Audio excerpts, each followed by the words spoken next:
네, 안녕하세요. 저는 탁틴네일 국제협력팀장에서 팀장으로 근무하고 있는 강선혜입니다. 네, 탁틴네일은 1995년에 설립된 NGO 단체로요.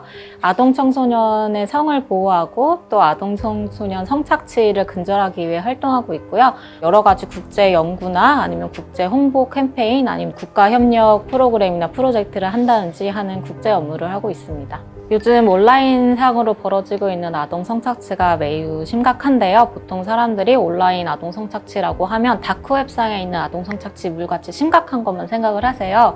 안타깝게도 저희가 일상생활에서 사용을 하는 SNS 상에서도 많은 온라인 성착취가 일어나고 있거든요. 성착취물을 공유하거나 유포하는 게시글이 올라오기도 하고 높은 수준의 범죄글이 많이 올라오고 있어요.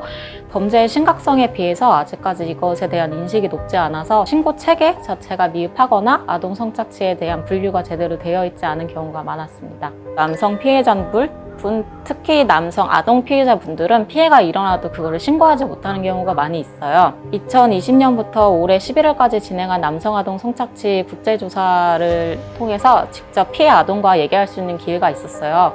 가해자가 너도 즐겼으니까 너도 나랑 동의한 거다, 너도 잘못이 있다 라고 얘기한 경우가 있어서 나도 경찰에 신고가 될까봐 무서워서 신고를 못했다라는 이런 경우가 많았고요.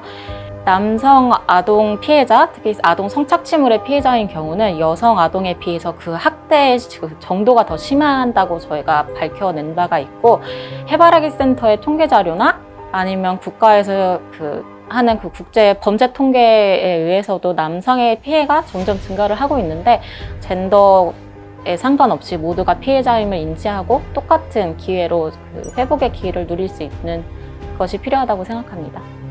네, 보통 피해자분들이 피해 사실을 인식하면 제일 먼저 걱정을 하는 게 주변의 반응이에요. 그래서 내가 원해서 일어난 일이 아니란 것을 확실히 인지를 하시고 주변 분들 또한 피해자 잘못이라고 얘기를 하지 않는 것이 중요하고요.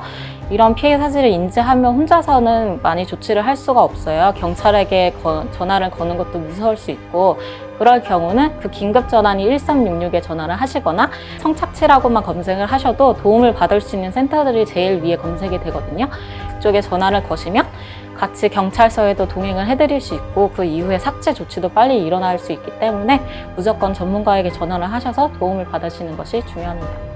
제가 그리는 안전한 대한민국은요, 저 같은 NGO 활동가를 포함해서 모두 다 같이 한 가지 목표, 아동 성착취를 근절하자는 목표를 가지고 협력하는 관계가 있으면 매우 좋을 것 같다고 생각을 합니다.